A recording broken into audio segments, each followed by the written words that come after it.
네, 그래서 오늘 세금 폭탄을 피하는 방법에 대한 디테일한 사례는 이 정도로 소개해 봤고요. 사전에 질문 주신 내용을 저희가 한 세 가지 카테고리로 분류해 보니까요. 첫 번째 가장 많았던 카테고리는 제가 프리랜서로 할까요? 사업자로 할까요? 라는 질문이었습니다. 그래서 프리랜서로 할까요? 사업자로 할까요? 라는 질문에 대해서는 차이가 아까 부가세 신고를 납세 의무가 있냐 없느냐가 가장 큰 차이이고, 프리랜서인 경우에는 내가 매입세 어떤 물품을 구매했을 때 매입세 공제를 받을 수 없다는 단점이 발생하는데요.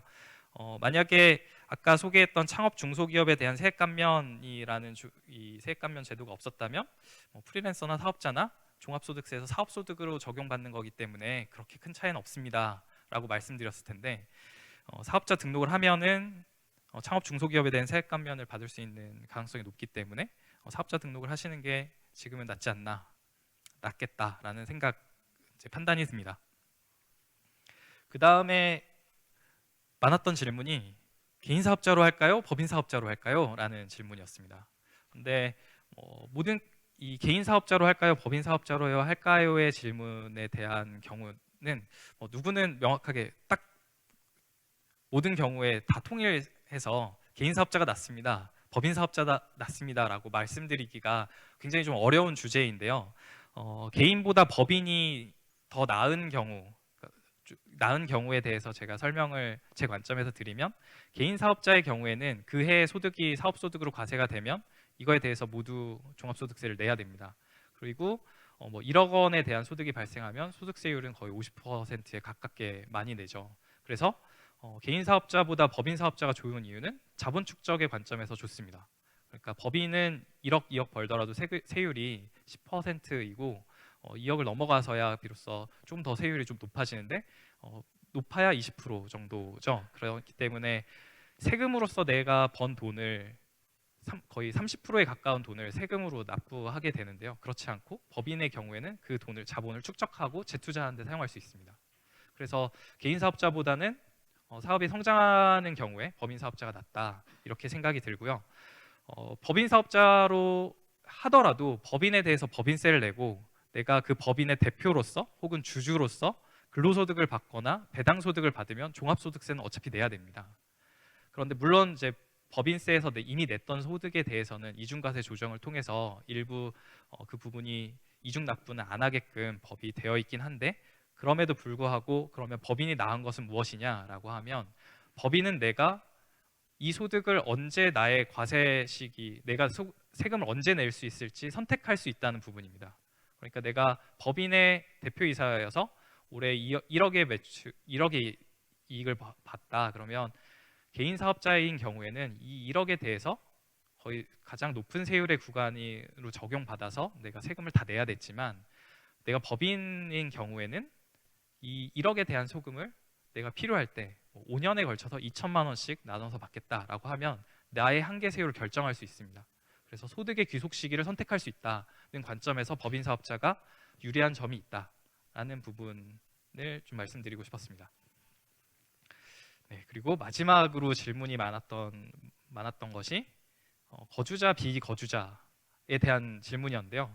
이 질문은 거주자 비거주자라고 하면 조금 낯서실 수 있을 텐데, 내가 리모트워크 할 때 외국에서 일한다면 세금이 어떻게 될까요? 혹은 내가 국내에서 일하는데 외국 기업에서 소득을 받으면 어떻게 될까요?